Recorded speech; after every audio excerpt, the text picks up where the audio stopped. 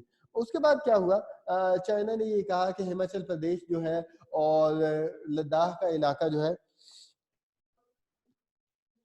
لداخ اور ہماچل پردیش کا علاقہ ہے, یہ ہمارا ہے. اور وہ جو 1800 سم تھنگ 1800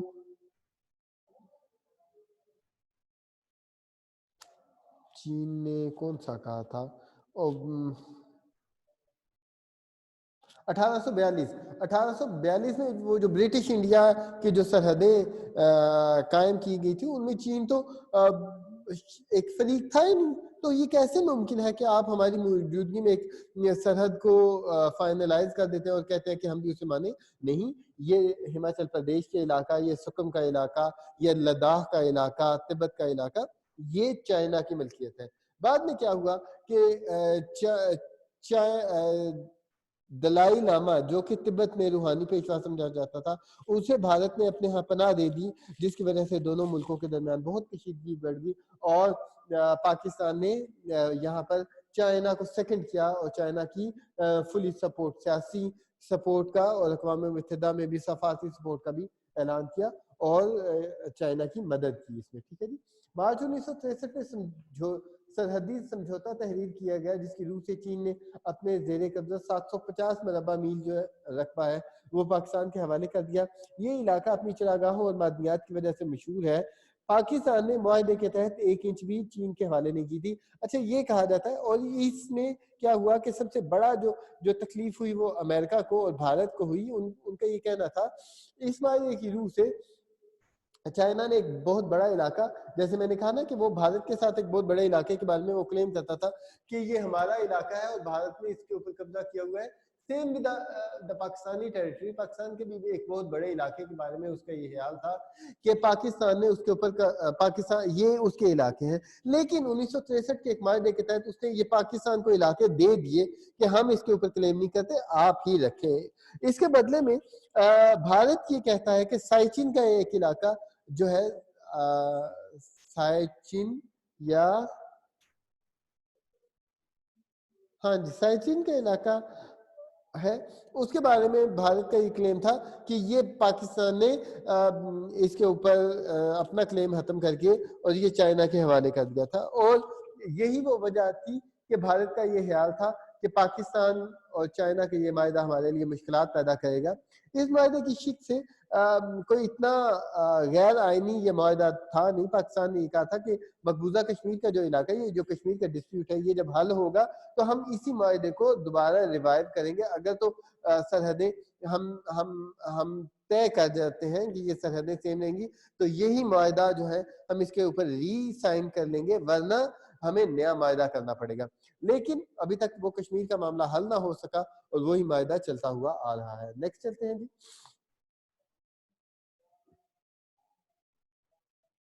1963 میں ہی ایک معاہدے کے تحت دونوں ملکوں کی فضائی کمپنیوں نے ایک دوسرے کے علاقوں میں سہولتیں مہیا کی اور پاکستان نے چین کے لیے اپنی پروازیں شروع کی. Pakistan was the first country کہ جس نے چین کے لیے اپنی پروازیں شامل کی اور چین پاکستان کے ذریعے ہی دوسرے ملکوں کے ساتھ رابطے میں آیا. یہی وہ موقع تھا کہ جب چائنا کے لیے عالمی دنیا کے راستے بھی پاکستان کے ذریعے کھلے. ہماری پی آئی اے کے ذریعے چائنا نے دوسری دنیا کے ساتھ رابطے بنائے. چاہے پاکستان نے امریکہ کے ساتھ تعلقات بنانے میں بھی, سفارتی تعلقات بنانے میں بھی چائنا کی مدد کی. بلکہ دیر واز اے ٹائم کہ جب امریکن جو پریزیڈنٹ ہے اس نے خفیہ پاکستان آیا اور پاکستان سے ایک خفیہ دورہ جو ہے وہ چائنا کا بھی کیا کہ چائنا کے ساتھ تعلقات بنائے جا سکیں. ٹھیک ہے جی. تو میں اگین وہی بات کروں نا کہ چائنا جو ہے اپنے ان تمام احسانات کے اوپر ریگارڈ کرتا ہے, پاکستان کی کو قدر کی نگاہ سے دیکھتا ہے. 1965 اور 71 کی جنگ میں جو پاک بھارت جنگیں ہیں اس میں جو ہے چائنا نے پاکستان کی بہت سپورٹ کی, سیاسی, اخلاقی, سفارتی اور مالی شعبوں میں بہت زیادہ سپورٹ کی. 65 کی جنگ میں تو پاکستان کے پاس سیٹوں سینٹوں میں سے حاصل کیا ہوا بہت زیادہ اسلحہ موجود تھا اور پاکستان وہ اسلحہ استعمال کرتے ہوئے جنگ جیتنے میں کامیاب بھی ہو گیا. لیکن 71 کی جنگ میں عالمی طاقتیں جو ہے امریکہ اور رشیا سمیت یہ تمام طاقتیں جو ہے یہ اس کوشش میں تھی کہ پاکستان ٹوٹ جائے اور پاکستان ہار بھی جائے. اور فائنلی یہی ہوا کہ پاکستان ہار گیا, کیونکہ پاکستان کو جو ڈیو اسلحہ تھا وہ بھی نہ ملا جو کہ امریکہ نے ہمیں فراہم کرنا ہے. رشیا نے جو ہے وہ انڈیا کو, رشیا اور اسرائیل نے انڈیا کو اسلحہ فراہم کر دیا, اور یوں پاکستان ایک فاش شکست کا متحمل ہوا. لیکن اس کے بعد چائنا نے یہ ٹھان لی کہ پاکستان کو اس دفاعی لحاظ سے جو ہے خود کفیل کرنا ہے, اور اس میں بہت زیادہ بعد میں ہمیں ہماری مدد کی. آگے ہم جا کے دیکھیں گے کہ کہاں کہاں پر اس نے مدد کی, میں آپ کو وہ بھی بتاتا ہوں. عوامی جمہوریہ چین نے مسئلہ کشمیر کے حوالے سے ہمیشہ مثبت اور حوصلہ افزا موقف اختیار کیا ہے. چین نے شروع ہی سے کشمیریوں کے حق خود ارادیت کی حمایت کرتا آ رہا ہے. اس نے عالمی سطح پر پاکستان کے نقطۂ نظر کی بھرپور تائید کی ہے. 1974 میں 1974 میں بھارت کے ایٹمی دھماکے کے بعد پاکستان, چین اور پاکستان نے یکساں ایٹمی مشترکہ ایک ایٹمی پالیسی اختیار کی اور ایک معاہدہ بھی کیا کہ بحیرہ ہند کو ایٹم سے پاک علاقہ قرار دیا جائے, کہ اس علاقے میں بحیرہ ہند کے ساتھ کیونکہ چائنا بھی اٹیچ ہے اور انڈیا بھی اٹیچ ہے, اور انہوں نے یہ کہا کہ یہاں پر اس علاقے میں جو کوئی ملک ہے وہ ایٹمی ایکٹیویٹیز نہیں کر سکے گا. ٹھیک ہے. 1986 میں دونوں ملکوں نے ایٹمی سمجھوتے پر دستخط کیے. چین نے پاکستان کو مالی اور فنی امداد جو ہے وہ فراہم کرنے کا بھی اعلان کیا کہ ہم چائنا یعنی کہ پاکستان کو ایٹمی طاقت بننے کے لیے ٹیکنیکل اور فائنینشیل ایڈ فراہم کرے گا. اس کے بعد چین کی مدد سے ہم نے درہ ہنجراب سے ایبٹ آباد تک 900 کلومیٹر لمبی شاہراہ ریشم یا قراقرم ہائی وے تعمیر کی, جو تعمیر کا اسے دنیا میں 8واں نمونہ بھی کہا جاتا ہے. یہ پاک چین دوستی کی علامت ہے. اس کی وجہ سے پاکستان اور چین کے درمیان تجارتی معاہدے ہوئے, تجارتی روابط بڑھے, دونوں ملکوں کے درمیان بائی روڈ جو ہے وہ تجارت بھی بڑھی اور تعلقات فاصلے کم ہوئے. دفاعی میدان میں بھی چین اور پاکستان کے درمیان کئی دفاعی معاہدے کیے گئے, جن کے تحت چین نے کاملا کمپلیکس, یہ کاملا میں اسلحہ بنانے کی فیکٹری ہے, وا آرڈیننس اسلحہ بنانے کی فیکٹری ہے, پاکستان کی انہوں نے مدد کی, اور ہیوی ڈیوٹی الیکٹریکل کمپلیکس کی تعمیر کے لیے 273 میں نے وہ بتایا نا کہ 1971 کی جنگ ہارنے کے بعد جو ہے چائنا نے بھرپور مدد کی, جس کی بنیاد کے اوپر ہم اتنے اب خود کفیل ہیں کہ ہم اپنی ضرورت کا اسلحہ گولی سے لے کے جہاز تک اور آبدوزوں تک پاکستان اب اپنی ضرورت کا اسلحہ اور دفاعی سامان بنانے کا نہ صرف اس کے قابل ہے بلکہ دوسرے ملکوں کو بھی بیچ رہا ہے. پاکستان اور چین کی دوستی لازوال ہے, پہلے کی طرح مضبوط تر ہو رہی ہے. عوامی جمہوریہ چین دفاع, صنعت, مادیات اور دیگر شعبوں کی ترقی کے لیے پاکستان کو مالی اور فنی امداد فراہم کر رہا ہے. یہ سی پیک اس کا سب سے بڑا نمونہ ہے. ایک بہت بڑی سڑک جو ہے وہ چین سے لے کے گوادر تک بنائی جا رہی ہے, جس سے چین کو تو فائدہ ہوگا ہی ہوگا, لیکن پاکستان کو بھی بہت بڑی تعداد میں, بہت بڑی مقدار میں ہمیں فائدہ ہونے والا ہے اس سے, یہ اس کے پوری طرح سے آپریٹو ہونے سے. اس سڑک کے ذریعے چین کا یہ خیال ہے کہ وہ پاکستان چائنا کو ملانے کے علاوہ افغانستان اور جو وسطی ایشیائی ریاستیں ہیں انہیں بھی اس روٹ میں شامل کرے گا, جس کی وجہ سے ٹیکسز کے علاوہ بزنس ایکٹیویٹیز بھی پاکستان میں بڑھے گی اور پاکستان ترقی کی طرف مزید آگے بڑھتا جائے گا. چین نے ہمیشہ پاکستان میں سیلاب زدگان, زلزلہ زدگان کے لیے بھرپور مالی امداد فراہم کی ہے, بلا سود قرضہ جات بھی دیے ہیں. ہر مشکل وقت میں جب ہمیں پیسوں کی ضرورت ہوتی ہے تو چائنا ہمیں فراہم کرتا ہے. اکثر اوقات بلا سود اور قرضوں کی ری شیڈولنگ میں بھی ہمیشہ اس نے کردار ادا کیا ہے. ٹھیک ہے جی, اینی کوسچن؟ آج کے لیے کوئی کوسچن ہے تو پوچھ سکتے ہیں. آج کا لیکچر یہیں پہ ختم ہوا. کسی کا کوئی کوسچن ہے تو وہ پوچھ سکتا ہے.